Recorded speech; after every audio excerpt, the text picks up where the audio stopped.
Bonjour à tous, bonjour à toutes et bienvenue sur Eurosatori. Nous sommes toujours dans le stand du ministère des Armées pour vous faire découvrir les matériels et les innovations qui sont présentés ici.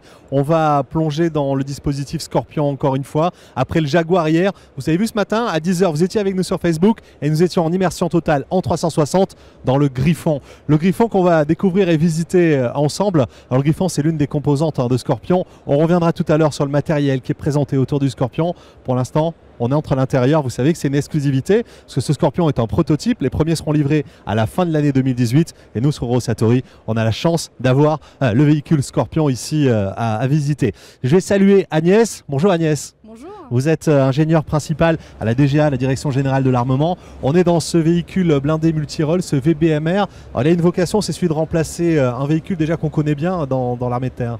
Oui, tout à fait. Le Griffon vise à remplacer le VAB.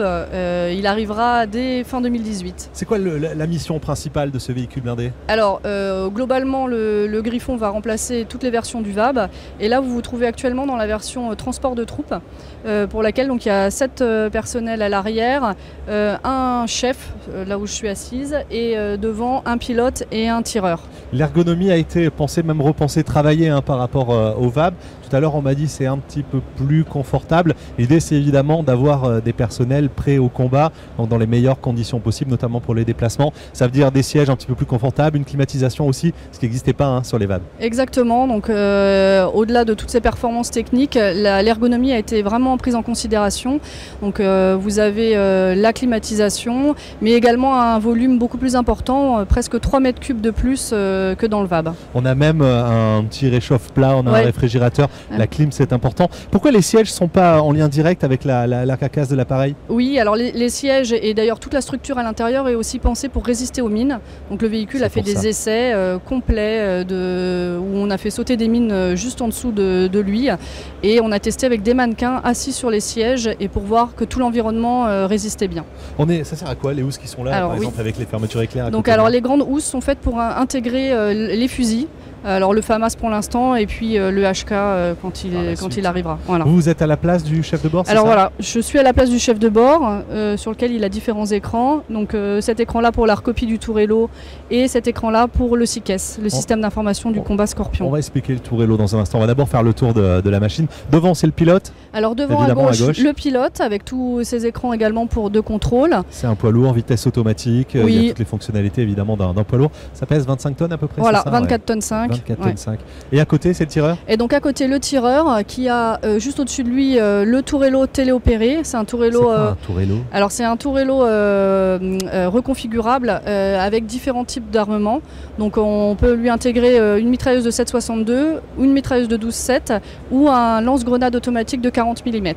Selon le contexte opérationnel. L'informatique et le digital sont très très présentes, j'ai l'impression. On a vraiment digitalisé. C'est la révolution numérique qui est Scorpion. Exactement, pareil. Donc il y a différents kits sur le toit et toutes ces qui donnent des détecteurs qui donnent des informations. Et toutes ces informations sont mises en réseau grâce à la Vétronique commune Scorpion qui après bascule avec le SICES et la radio contact. La Vétronique, quelque part, c'est l'architecture réseau. Exactement, c'est l'architecture réseau du véhicule. Qui permet les échanges. Bon, on verra ça dans quelques instants avec le SICES, qui est le système d'information et de combat Scorpion. Mais on va le découvrir en détail. Merci beaucoup Agnès pour cette découverte. On va quitter le Griffon. Je vais vous laisser à l'intérieur dans l'ambiance. Je n'ai pas l'impression que ce soit trop petit en fait. Ça va, c'est bien, on est bien. Non, très sincèrement. Ouais, oui, on est bien. C'est réussi. Livraison à la fin de l'année pour les premiers exemplaires. Les premiers exemplaires en fin d'année.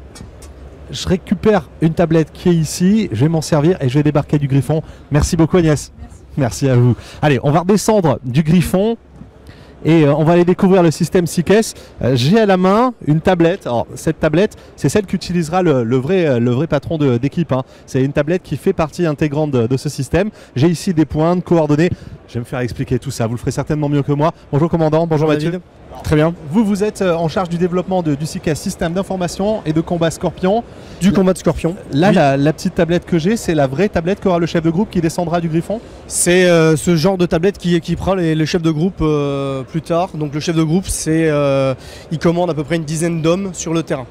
J'ai ici des informations, une cartographie, puis des points, des indications. Qu'est-ce qu'on voit? C'est quoi d'ailleurs le SICES? Alors le SICES, il va permettre d'échanger le positionnement des unités numérisées sur le terrain, depuis le niveau donc, du chef de groupe en face de vous, jusqu'au niveau du chef de corps. Donc à peu près, un chef de corps, ça commande 1100 hommes pour un régiment d'infanterie. Chacun a un niveau d'information différent? Chacun a un niveau d'information différent qui correspond à son niveau de responsabilité et au choix qu'il doit faire par rapport à la manœuvre en cours. On a ici les différents écrans qui indiquent ces différentes visualisations, en tout cas depuis le terrain, la tablette que j'ai dans la main, jusqu'aux grands écrans qui sont devant nous.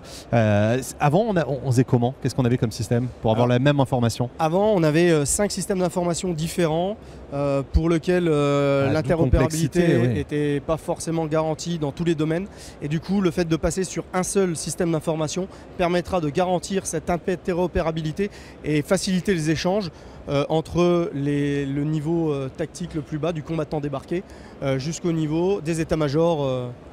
Avec évidemment davantage de pertinence, de vitesse peut-être aussi. Exactement. Ça, on est où? C'est déjà déployé? C'est sur le terrain ou pas encore? Non, on est encore en phase de développement. On devrait déployer les premiers systèmes en même temps que Griffon dans les forces.